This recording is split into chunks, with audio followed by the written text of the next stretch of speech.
We could talk for an hour straight about all the problems with the current healthcare system in the United States and about how it's basically the government and their rules and these groups that scratch the government's back and vice versa, like the AMA, that are keeping things the way they are, the status quo here. And of course, the government isn't going to solve the problem that they created. So it's frustrating. Yeah, and people, these people's lives we're talking about. So obviously, people really care about this issue. And unfortunately, there are some people who believe, and wrongfully so, that the government needs to take care of people. So they look to the government on this particular issue, and so there's a big demand out there for government to help people with health care, which means they get their tentacles in even further and make the situation worse and worse. Well, the thing is when government begins to take care of people, and I don't like the terminology because it suggests that the government's any good at it. I mean, here in the United States, we've got socialized medicine. You can take a look at prisons and the VA, right, and you can see how the government takes care of people. It's kind of like, hey, you're going to take care of you, that kind of take care. But on the other hand, it suggests sort of domestication. What do you take care of your pets, your animals? Well, I'm not the government's pet, and if I don't have the freedom, you're different from a pet. You produce for the government. Well, yeah, I'm a livestock, but there are plenty of people that are kept. If the government's taking care of you, you're closer to a pet, right? Sure. You're ready. Yeah. I might be the donkey out in the field pulling the plow. You're the kept man. But you're the dog in the house, laying there getting taken care of. Dogs tend to work. Some do, some don't. Mine cleans plates, basically. You gotta stop that. He's fat. What's that? Your dog. You gotta stop letting him clean the plates. Look, I didn't make her fat. My father-in-law kept her over the trip. Well, at the trip, and she just ballooned up. It's crazy. Anyway.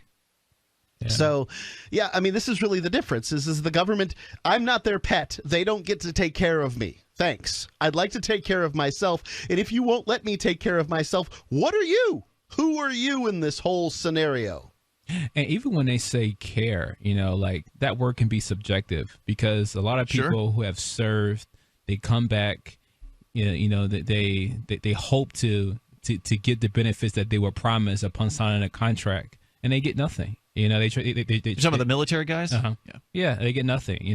Whether it's getting their tuition paid, whether it's getting health care, it's just that's care. I mean, they may get cared for, but it may take 6 months, a year, 2 years before they ever get the treatment that they were promised. But eventually the government does care for them, and maybe it'll be the treatment that they wanted, or maybe they'll screw it up. Yep. I know there are plenty of veterans who do not have good experiences with the Veterans Administration and the doctors there, and there are some who have good experiences. Yeah. So it's kind of a mixed bag at best.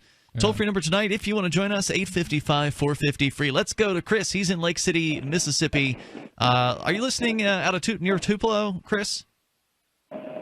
Yes. All right, so you're listening to WKMQ. Go ahead with your thoughts. I was simply curious. You guys are libertarians, is that right? Yes, sir.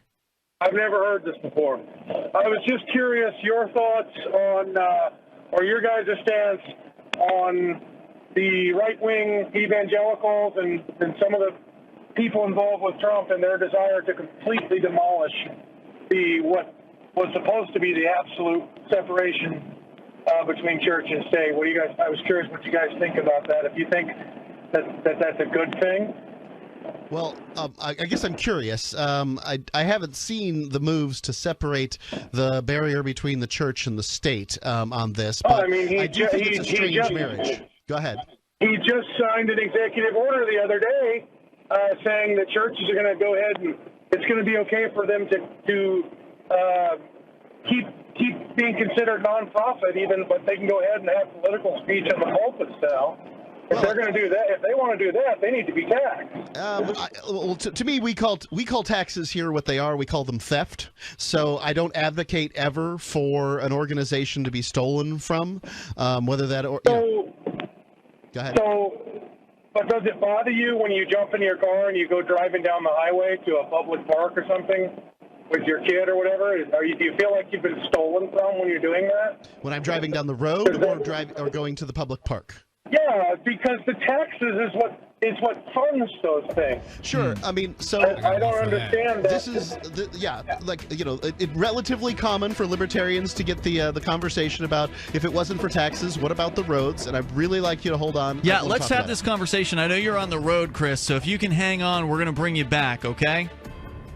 Okay. Stand by. We'll bring you back after the news, and we got time for you as well if you want to join us here. 855-450-FREE, 855-450-3733, Free Talk Live.